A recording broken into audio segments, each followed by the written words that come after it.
Auzubillahiminash-shaytanir-rajim. Bismillahir-rahmanir-rahim. Starting with the name of Almighty Allah, who is the most merciful and most beneficent. Assalamu alaikum to all students of English 101.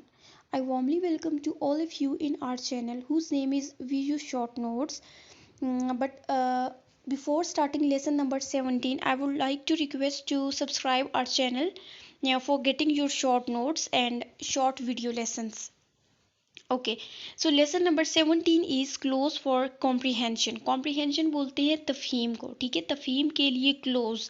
अब close क्या होता है? Close एक ऐसा procedure होता है, एक ऐसे मेथड को कहते हैं जिसमें एक इंग्लिश के पैराग्राफ को, एक पैसेज को हम स्पेसिफाइड करते हैं, ठीक है। स्पेसिफाई करते हैं या फिर उसको सेलेक्ट करते हैं। सेलेक्ट और स्पेसिफाई करने के बाद हम उसमें से जो बेसिक्स वर्ड्स होते हैं, जो सेंट्रल वर्ड्स होते हैं, उनको हम क्या कर देते हैं, उनको हम इमिट कर देते हैं, ठीक है। उनको हम निकाल देते हैं। जैसे हम लोग फिल इन द ब्लैंक्स बनाते हैं, सिमिलरली पैसेज भी उसी प्रोसीजर को कहते हैं कि एक पैराग्राफ को या फिर एक टेक्स्ट को आप या फिर एक पैसेज को आपने चूज़ करना है। चूज़ करने में से आपने जो भी स्पेसिफिक वर्ड्स होंगे वो वहाँ से आपने ख़त्म कर देने हैं, ठीक है।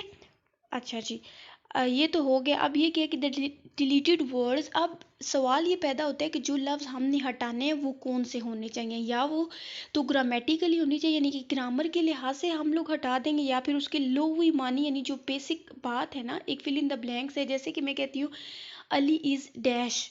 अली अब क्या है, ठीक है। डैश क्या है? Dash mean boy. अली एक लड़का है। तो हमने क्या करना है, एक ऐसे वर्ड को ओमिट करना है जो कि उसका सेंट्रल आइडिया हो। तो इसको कहते हैं procedure, sorry close. Close procedure कहते हैं। अच्छा, अब द नेक्स्ट क्वेश्चन इज कि इस प्रोसीजर का आना क्यों ज़रूरी है, ठीक है। अगर हमें क्लोज का प्रोसीजर आ गया है तो ये क्यों ज़रूरी है? सबसे पहले तो ये इसलिए ज़रूरी है क्योंकि आपकी जो रीडिंग होती है उसमें फ्लुएंसी आती है, ठीक है। और इसके अलावा क्या होते हैं कि आपके जो रीडिंग स्किल्स होते हैं वो बहुत ज़्यादा इम्प्रूव हो जाते हैं। आप लोग चीज़ों को, आपकी जो भी रीडिंग होती है, जो भी कॉम्प्रीहेंशन होती है, उसे आप लोग इजीली अंडरस्टैंड करते हैं, ठीक है। अच्छा, अब क्लोज़ हमारी मदद कैसे करता है? क्लोज़ अगर हमें एक दफ़ा क्लोज़ का प्रोसीजर अप्लाई करना आ गया, हमें पता है कि हमने क्लोज़ को कैसे यूज़ करना है, तो इससे हम लोगों को क्या करना होगा? सबसे पहले हम क्लोज़ के लिए हमारी कंसंट्रेशन होना बहुत ज़्यादा ज़रूरी है, और हमें पता होना चाहिए कि कौन सा बेसिक वर्ड है। हमारी समझ इतनी ज़्यादा होनी चाहिए यानी कि हमारी सेंस ऑफ ह्यूमर जो है ना वो खुद ही बताए कि ये वर्ड आपका मिसिंग है, ठीक है। तो ये सारा कुछ हमें पता चलता है क्लोज वाले प्रोसीजर से। यहाँ पर हम लोगों ने इस लेसन में टोटल आपको 7 एक्सरसाइजेस दे दी गई हैं, ठीक है। अब जैसे कि फर्स्ट एक्सरसाइज उन्होंने वैसे जर्नल आपको दी हुई, जैसे कि आपकी फिल इन द ब्लैंक्स होती हैं। A good education should among other things train you think for yourself. The examination does anything but that we have I learn, ठीक है। इस तरह इन्होंने आपको 1 2 3 4 आपको बता दिया एक क्लोज का बेसिक या फिर एक जर्नल व्यू देने के लिए कि क्लोज एक ऐसे प्रोसीजर को कहते हैं जिसमें आप एक ऐसा पैराग्राफ चूज़ करते हैं, और चूज़ करने के बाद उसमें जो आपके या तो वो वर्ड्स आपके ग्रामेटिकली होते हैं या फिर लेक्सिकल होते हैं। लेक्सिकल होते हैं, जो लेक्सिकल का मतलब होता है लुग़वी मानी, ठीक है। यानी ऐसे लफ्ज़ जिनकी लुग़वी मानी होते हैं, या तो हम उनको हटा देते हैं, बीच में से ख़त्म कर देते हैं और स्पेस छोड़ देते हैं, या फिर हम कोई ग्रामेटिकली रिलेटेड जो वर्ड होता है उसको ख़त्म कर देते हैं। तो ये उन्होंने दे दी आपको एक जर्नल एक्सरसाइज। अब नेक्स्ट हम लोग मूव कर लेते हैं। फिर उन्होंने हमें एक और एक्सरसाइज दी है, ठीक है। यहाँ पर देखिए उन्होंने स्लैश डाली हुई है, ठीक है। डज ये learns further more strict crop. इसका मतलब है कि कुछ आपके पास इस तरह की फिल इन द ब्लैंक्स भी आ सकती हैं जिसमें आपको जो है ना वर्ड बैंक में ऐसे वर्ड्स दे दिए जाएंगे जो दोनों करेक्ट होंगे, ठीक है। तो क्या होता है कि आपके पास ऐसी ब्लैंक्स भी आती हैं जिनमें आप स्लैश करके तो आप दोनों वर्ड्स यूज़ कर सकते हैं। सिमिलरली आपके पास जो कि ये एक्सरसाइज नंबर 2 है, ये ग्लोबल वार्मिंग के बारे में इसकी उन्होंने आपको ब्लैंक्स दे दी गई हैं। जैसे कि global warming is by no means a new phenomena. It has been around since the creation of planet Earth itself. At the first, the process was beneficial. It brought Earth out of ice ages into the time when humanity could survive it. Now, whatever it become, dash dash has। अब आपको जो blank number 1 दे दी गई है वो क्या है कि dash has happen in, ठीक है। डैश हैज़ मीन ये देखिए इन्होंने आपको नीचे सोल्यूशन दिया हुआ है इट, ठीक है। इट हैज़ ये ये रहा इसका सोल्यूशन। ठीक है, तो ये इस तरह उन्होंने आपको ब्लैंक दे देनी है और साथ में आपको कोई भी वो साथ में इसका कोई वर्ड बैंक दे देंगे तो आपने वो कर लेना है। ठीक है, ये उन्होंने नीचे आपको ऊपर एक्सरसाइज या नीचे एक्सरसाइज का सोल्यूशन दे दिया। अब नेक्स्ट एक्सरसाइज देख लेते हैं हम लोग। And the next one is selected deletion close and it's very important. अच्छा जी, अब ये जो एक्सरसाइज है इसमें उन्होंने क्या कहा हुआ है कि सिलेक्टेड डिलीशन क्लोज, यानी कि एक क्लोज को आपने बीच में से डिलीट किया हुआ है। ठीक है, notice the blank are not after a fix number of words.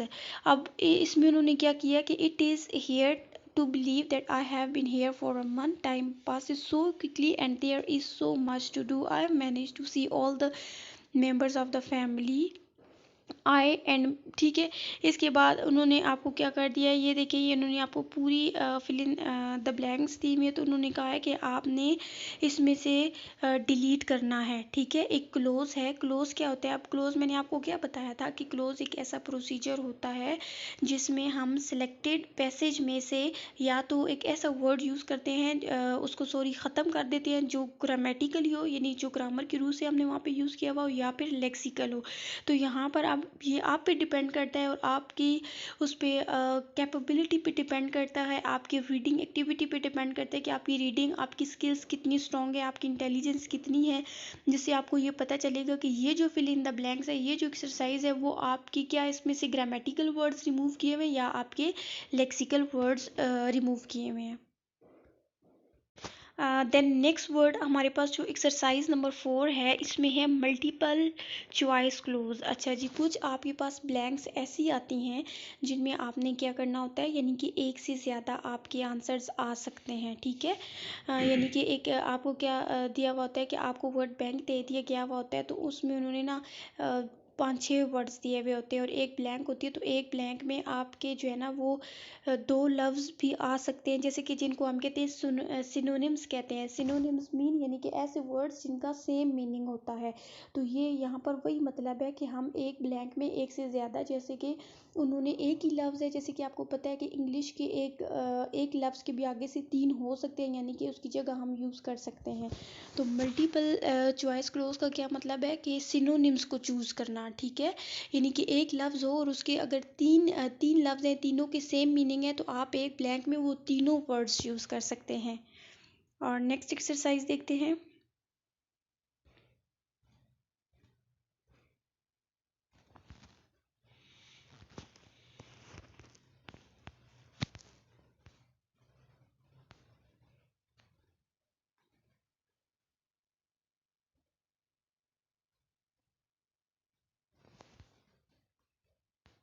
Here is a word omitted from each sentence without blank mark on the page.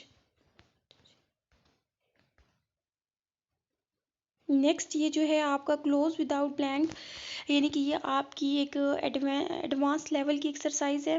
और इसमें क्या हुआ है कि उन्होंने कहा है कि इसमें बेसिक आपकी ब्लैंक्स यहाँ पे खाली जगह नहीं छोड़ते, बस कोई भी वर्ड दरमियान से हटा देते हैं। ठीक है, आपका जो सेंस ऑफ ह्यूमर है वो आपको बताता है, वो इस चीज़ को प्रिडिक्ट करता है कि यहाँ पर कौन सा वर्ड मिसिंग है।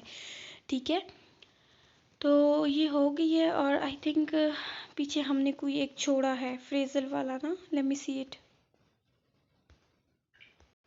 यस दिस वन, सॉरी मैं इसको हाईलाइट करना भूल गई। ओके, सो इसमें क्या होता है कि इनफ्लेक्शनल क्लोज, इसमें क्या होता है कि इसमें आपने क्या करना होता है, ऐसे वर्ड्स डिलीट किए हुए होते हैं जो कि उनकी एंडिंग या तो प्लूरल्स पे होती है या फिर नाउन्स पे होती है या फिर पास्ट पे होती है। ठीक है, या फिर फॉर्म ऑफ द वर्ड्स पे आके उसको एंड कर दिया जाता है, उसको ख़त्म कर दिया जाता है। तो ये आपको हम कहते हैं इनफ्लेक्शनल क्लोज। ठीक है, अगेन एक्सप्लेन कर देती हूँ कि इनफ्लेक्शनल क्लोज कौन से होते हैं।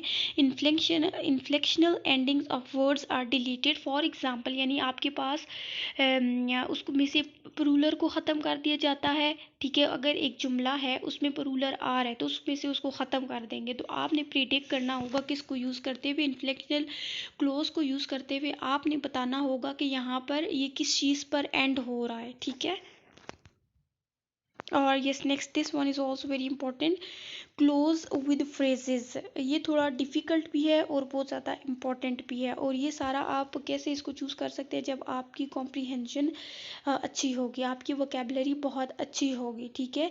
तो यानी कि इसमें आपने क्या करना होगा कि आप कुछ सेंटेंसेस होंगे, आपने सेंटेंसेस की हेल्प से उन ब्लैंक्स को फिल करना होगा, ठीक है। सेंटेंसेस जैसे कि आप फ्रेजेस कह सकते हैं, या फिर आप इनको ईडियम्स भी कह सकते हैं, यानी कि कुछ ईडियम्स होंगे जैसे कि ऑल दैट ग्लिटर्स, ठीक है। इस तरह की ये ब्लैंक आपके पास आएंगे, ऑल दैट ग्लिटर्स डैश। तो इसमें क्या होता है कि all that glitters are not gold. तो ये जो फ्रेज है, इसको आप कैसे कंप्लीट करेंगे, सिर्फ जब आपकी वोकेबलरी स्ट्रांग होगी तो। ओके, ये हो गया हमारा लेसन कंप्लीट, और अब मैं आपको समरी दे देती हूँ, ठीक है।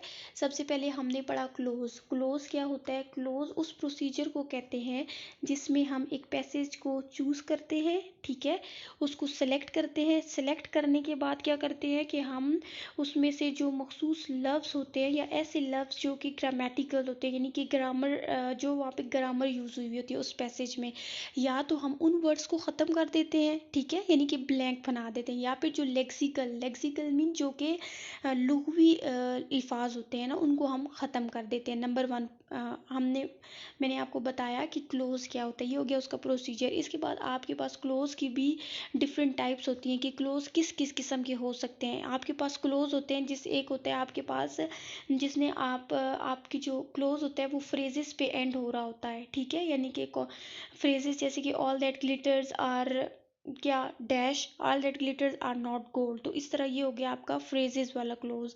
कुछ आपके पास ऐसे होते हैं जो कि एंड हो रहे होते हैं प्लूरल्स पर, ठीक है, या फिर नाउन्स पर। तो इस तरह के होते हैं आपके पास, और ये सारी की सारी जो आपका lesson, it's all about recalling your first lesson, your previous lesson. अपने प्रीवियस लेसन को रिकॉल करें एंड रिमाइंड करें, वो चीज़ें आपके माइंड में होंगी, और ज़्यादा से ज़्यादा अपनी रीडिंग स्किल को इन्हेंस करें। जितनी ज़्यादा आपके रीडिंग स्किल इम्प्रूव होंगे, उतनी ज़्यादा आपकी रीडिंग अच्छी होगी। Thank you so much. और अगर आपको कोई भी क्वेश्चन है, you can ask through comments, and don't forget to give you feedback on this lesson. Thank you so much.